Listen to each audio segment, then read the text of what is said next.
Hello, I am Xavier of Galia, and today I'm reviewing Dragon Ball Z Legendary Super Warriors.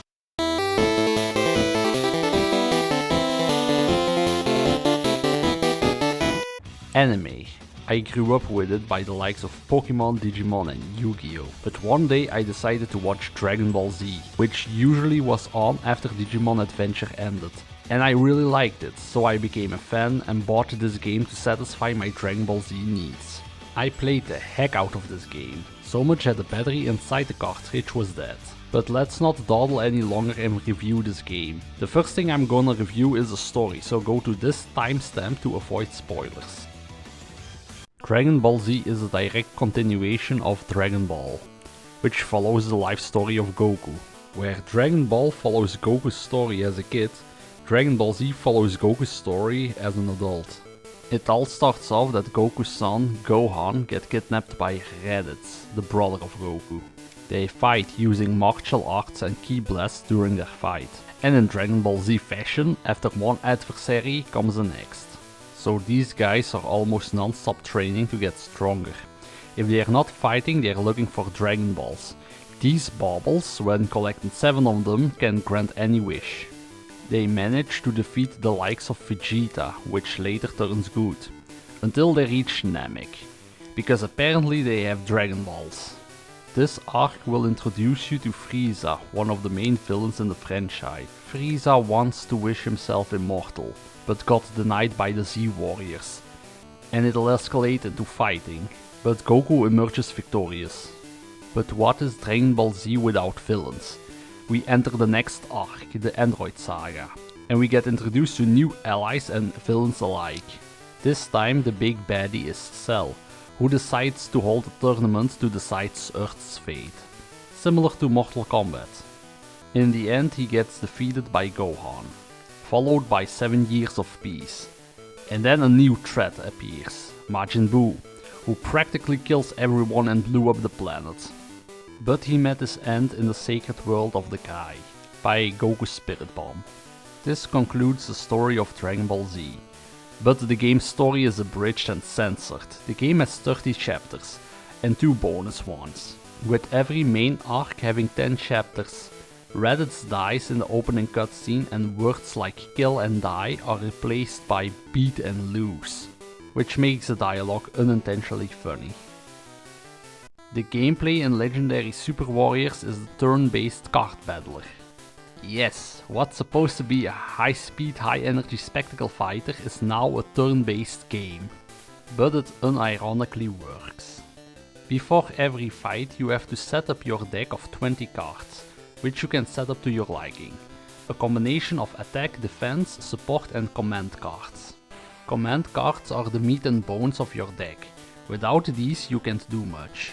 Using these will trigger a quick time event. Succeed and you'll get CC.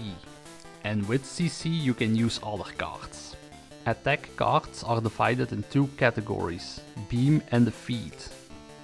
Right, even that sounds like it's being parodied on. Beam type cards can make a character do a beam attack, like the iconic Kamehameha. Defeat are melee type attacks, like a continuous kick. Defense cards are only used during your defense phase, like when you avoid or block an incoming attack. Support cards can do a variety of things. For example, Guru powers up your strength and ki, while Tien does a fixed number of damage to your opponent. But it all boils down to who depletes their opponent's HP first. But a new game is challenging. You can predict when your opponent uses a special move, usually on the second turn when they use Gather Power. But you are never fully prepared because when you think your opponent does a beam attack, they can also do a melee attack. And if you use the wrong defense card, you get more damage. Endurance is your safest bet, but you take half damage. The first big difficulty spike is Recoome because its damage is off the charts. Then there is Frieza, which is in my opinion the hardest boss in the game. He aggressively reacts to your attacks. He is the most unpredictable since he uses attack cards without warning, and he also does a lot of damage. But the game eases the more you progress. After each fight you are rewarded with XP and a card. and you get a choice of 3 cards, and the choice is obvious. Usually there is one very good one and 2 cards that you likely have. All card rewards are fixed in your first run. In your first run you can only play as Goku and friends, but in New Game Plus you can pick any unlocked character you'd like. You can also unlock the villains, which gives the game a lot of variety and replayability. Characters also level up when you play them enough, and you can upgrade one of their stats to further improve their usefulness. But what if you unlocked everything the story has to offer? There is Battle Mode. This is where you pick your character of choice and fight the gauntlet of infinite battles, which unlocks more cards and grant XP. There is also a multiplayer mode, which lets you battle your friends. Being a game on the Game Boy Color, the graphics are in 8-bit, and the game looks surprisingly good for this old handheld. But the graphics are divided in 3 parts: battles, cutscenes and the overworld. Like in the show, the battles are the highlight, and it's the same for this game. Characters have distinct attack poses and flashy energy blasts that pushes the hardware hard. Character portraits and cutscene art capture the anime style nicely for an 8-bit handheld. However, the overworld sections doesn't look good. It's colorful, but the characters look cheap and the backgrounds are sometimes bland. The soundtrack is very Game Boy Color era. Synth heavy, compressed, repetitive and minimalistic.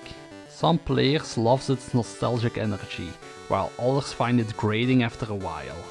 The soundtrack is also very limited, with less than 20 tracks.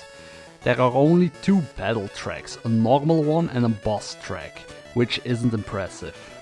Most tracks are used during cutscenes. The sound effects are simple but effective. Key blasts, punches, charging sounds and movement cues are recognizable. Dragon Ball Z Legendary Super Warriors is easily one of the most unique Dragon Ball games out there. Instead of turning Dragon Ball Z into another button mashing fighter, it became a surprisingly deep strategy card game, and against all odds, it actually works. The game covers almost the entire Dragon Ball Z storyline from the Saiyan Saga to Majin Buu. It has a large roster of playable heroes and villains. A lot of replayability comes from New Game Plus, unlocking cards, battle mode and multiplayer. And despite the hardware limitations, it still manages to capture the feel of Dragon Ball Z battles surprisingly well. But it does have flaws.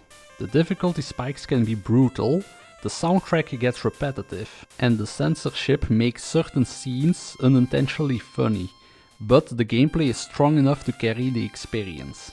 For longtime Dragon Ball fans, this is still one of the best handheld Dragon Ball Z games ever made, and one of the most ambitious games on the Game Boy Color. If you're a fan of retro RPGs, card battles and Dragon Ball Z in general, then I absolutely recommend giving the Legendary Super Warriors a chance. This was my Dragon Ball Z Legendary Super Warriors review. Thank you for watching, I hope you enjoyed it. Please leave a comment, like and subscribe. I'm off making my next review.